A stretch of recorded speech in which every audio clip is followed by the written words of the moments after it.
There's something that most people don't realize about the word love, and it's why two people can say I love you and mean completely two different things. It's why relationships fall apart even when both people swear they mean it. And it's why you can feel like you gave everything while they walk away like it was nothing. Most people think love is love. One word, one meaning, one feeling. But what if I told you that's not true? What if the Bible uses multiple words for love because love isn't just one thing? What if the Greeks understood something we've completely lost in translation? What if the reason your relationships keep failing isn't because love failed, but because we've been building on the wrong kind of love the whole time? You said I love you, they said it back. Same words, same moment, but 6 months later, when things got hard, they left. And you're sitting there wondering, what happened? How did we go from I love you to I can't do this anymore? Many would say they never loved you, that it was fake from the start, that they were lying the whole time.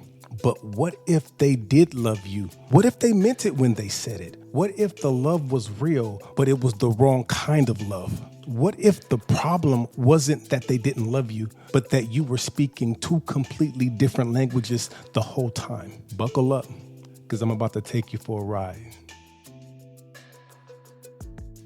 Did you know that the Bible doesn't just use one word for love? It uses multiple words because love has different forms, different purposes, and different strengths. Agape is unconditional, God's love, eternal, never failing. Philia is about us. It's about us. Friendship, mutual, built on shared values and connections. Storge, that love is about them. It's a family love, like a mother to a child, or natural affection for those you're related to or grew up with. Eros, that love is about me. It's about desire, intimacy, what I can receive from you. And here's the kicker. Agape never fails, but Philia, storge, and eros, they actually have limits. They aren't as strong. They're like seasonings for the main dish because they're not strong enough to stand on their own, which is why they fail. But we miss this because our English translation flattens it all into one word, love. And when you can't see the difference, you end up confused, guilty, and heartbroken over relationships that were never meant to be forever. Okay, so picture this.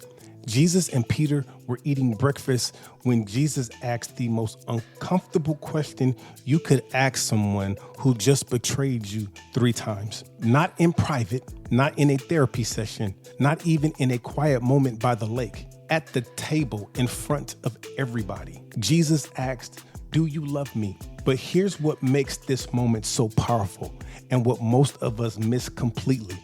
Jesus and Peter weren't even speaking the same language when they answered. They both said love, but they meant 2 completely different things. Let me take you back to that moment. Peter had just denied Jesus 3 times, not because he didn't care, not because he was evil, but because when the pressure came, when the soldiers showed up, when the stakes got real, Peter's love collapsed. This is the same Peter who said, "Even if everyone else falls away, I never will." This is the same Peter who cut off a soldier's ear to defend Jesus. "You're my boy, my brother. I'll die for you." That's Philia talking. That's loyalty.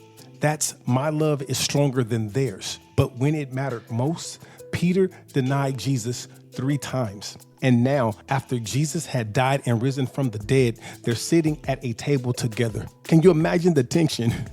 Peter probably thought Jesus would never bring it up. Maybe he hoped everyone would just forget what happened and move on. But Jesus didn't let it slide. John 21 verse 15 says, when they had finished eating, Jesus said to Simon Peter, "Simon, son of John, do you love me more than these?" And Peter responds, "Yes, Lord, you know that I love you." Sounds like a beautiful moment of reconciliation, right? Peter messed up.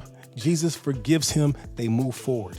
That's what we see in English. But in the original Greek, something completely different is happening. Jesus says, "Peter, do you agapeo me?" Unconditional, sacrificial love. Peter says, "Lord, you know that I phileo you." That's loyal, personal, devoted love. Then Jesus says back to Peter, Peter, do you agapeo me? Peter responds back to him, Lord, you know that I phileo you. Jesus now says on the third time, Peter, do you phileo me? Peter is then grieved and says, Lord, you know everything. You know that I phileo you. Here's what most people miss. Peter thought his love was stronger because it was specific. Phileo feels more personal than agape. It's intimate. It's chosen. It's I love you specifically, not just everyone. But here's the problem.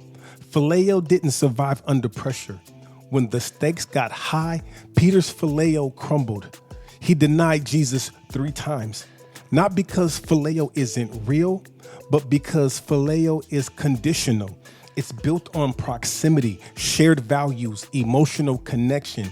And when those conditions shift, phileo can fail. Agape doesn't. Jesus doesn't reject Peter's phileo. He exposes it, and he still commissions him, feed my sheep, because phileo is still love. It's still real. It's still valuable. It's just not agape. And Jesus knows the difference, but we don't, because our Bibles just say love 3 times. So we miss the entire point. We miss that not all love is the same, and that's okay. Now, here's where people get confused. They hear that love never fails and think that that means you stay no matter what, that if you leave, the love wasn't real, that if the relationship ends, something failed. But that's not what the scripture teaches. 1 Corinthians 13:8 says, agape never fails. And it's true. Agape is the only love strong enough to stand under any condition. But here's what we need to understand. Agape love doesn't mean you stay in an abusive relationship.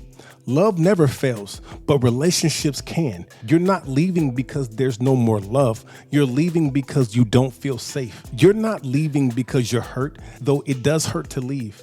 You're leaving because their hurt and refusal to heal causes them to recycle that hurt onto you. Agape love can exist from a distance. Agape love can say, I love you enough to not enable your destruction of yourself or me. Don't confuse unconditional love with unconditional access. Agape is the greatest gift, and we do have access to it, but accessing it doesn't mean ignoring wisdom, boundaries, or safety. Real quick, if this is resonating with you, I want to invite you into the conversation. We're building a community of people who are done with surface level faith and ready to dig into the hard questions about love, relationships, and what it really means to reset your life. So if you're watching this on YouTube, subscribe to the channel and turn on your notifications so you don't miss what's coming up next. We're just getting started. Now, if you prefer to listen on the go, subscribe to the podcast on Apple Podcasts or Spotify. Same content, different format. If you want to read instead, sign up for the newsletter and you'll receive them every Saturday morning at 9 a.m. in your inbox. Also, if this is hitting home for you, share it with someone who you know needs to hear this. It might be exactly what they've been needing to hear. All right, let's keep going. This is where we need to talk about the difference in leaving, because not all leaving is the same. I can still love you and leave because it's best for us. That's agape love making a hard decision. That's I love you. If you choose to stay, that's fine. But I can't stay here where we are now because it's not healthy for us. But leaving because you or this no longer brings me value, that's conditional love expiring. That's I don't love you anymore because the condition I built my love on is gone. You're not useful to me anymore. This relationship doesn't serve me anymore. It sounds bad to say and sounds bad to hear. Yet this is exactly what is happening. That's leaving from a place of transaction. One says, I love you, but we can't stay here. The other says, I don't love you anymore because you stopped being what I needed. Ooh. One is painful, but rooted in agape. The other is painful and rooted in conditions. Agape love doesn't leave. I do. I love you. I am here for you, but not here for this. If this is important to you, I love you enough to allow you to have what you want, even if I don't want to stay in it with you. Conditional love leaves when the value runs out. There's a massive difference. So here's a good way to understand this concept. The Bible says love is patient, but patient until what?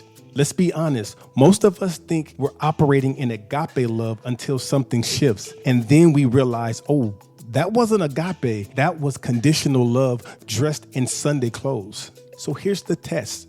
Eros, which is where we get the word erotic from.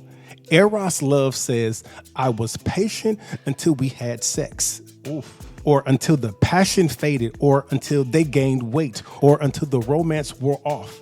If your love evaporated when the physical or emotional spark dimmed, that wasn't agape, that was eros. Eros is beautiful, but it's not unconditional. Philia love says, I was patient until we had a political disagreement or a religious one, or until they stopped sharing your hobbies, or until they moved and you couldn't hang out as much. If your love disappears when the common ground shifted, that wasn't agape, that was philia. Friendship is powerful, but it's built on mutual alignment, not unconditional commitment. Storge love says, I was patient until they embarrassed the family, or until they made choices you didn't approve of, or until they stopped fitting in the mold of what you expected them to be. If your love faded when they stepped outside the family script, that wasn't agape, that was storge. Familial affection is natural, but it often ties to loyalty and expectations, not unconditional acceptance. Agape love says, I was patient and I still am. Even when the attraction fades, even when we disagree, even when you embarrass me, even when you change, even when you hurt me. Agape doesn't say, I'll love you until. It says, I love you, period. That doesn't mean I stay in harm. That doesn't mean that I enable destruction, but it does mean my love for you isn't contingent on what you do for me, how you make me feel, or whether you meet my expectation.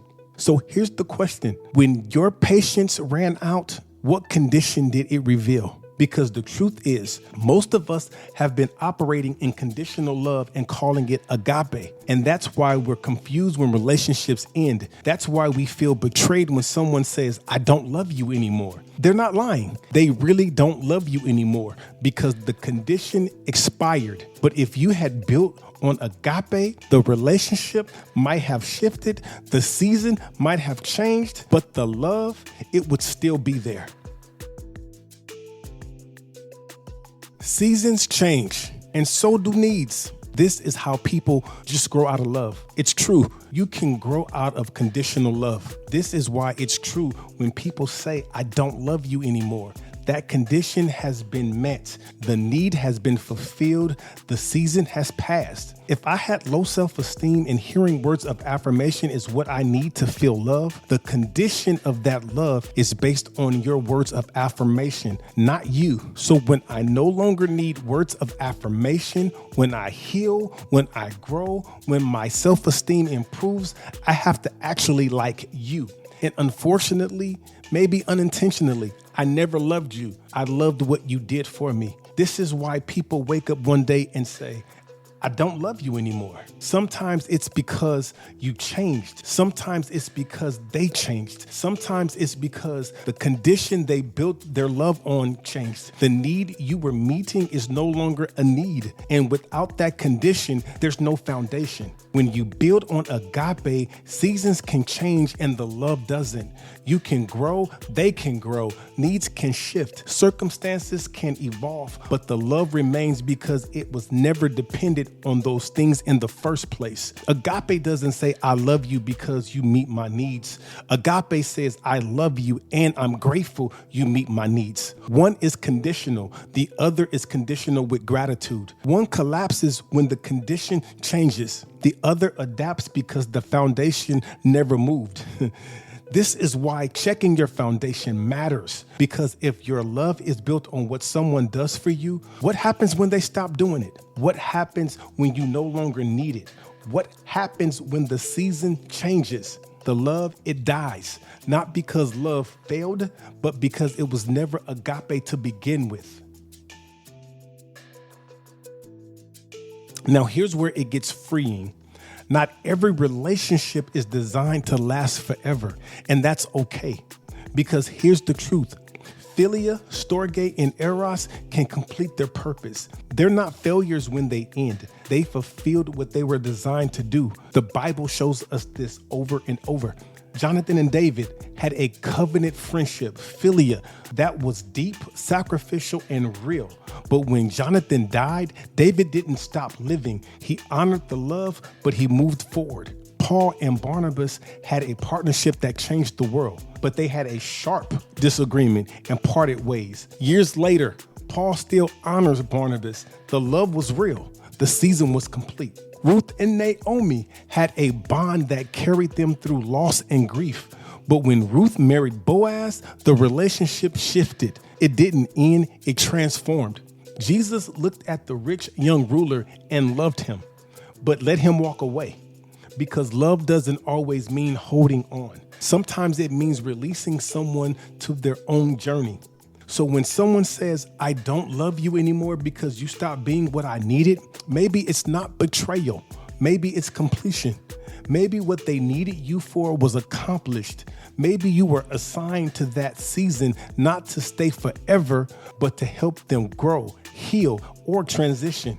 And when we understand that, we stop feeling guilty. We stop carrying bitterness. We stop believing that every ending is a failure. Because Ecclesiastes chapter 3 tells us there is a time for everything, a time to embrace and a time to reframe, a time to plant and a time to uproot, a time to build and a time to tear down.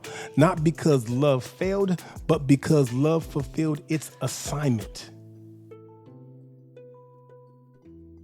When we mature in our understanding of love, we stop forcing relationships to be something they were never designed to be. We stop demanding that friendships last forever because philia is built for mutual growth, not eternal commitment. We stop feeling guilty when relationships shift because completion is not failure. And when we start walking in freedom, honoring what was, releasing what's done, and trusting that God's love never fails, even when human love completes its course.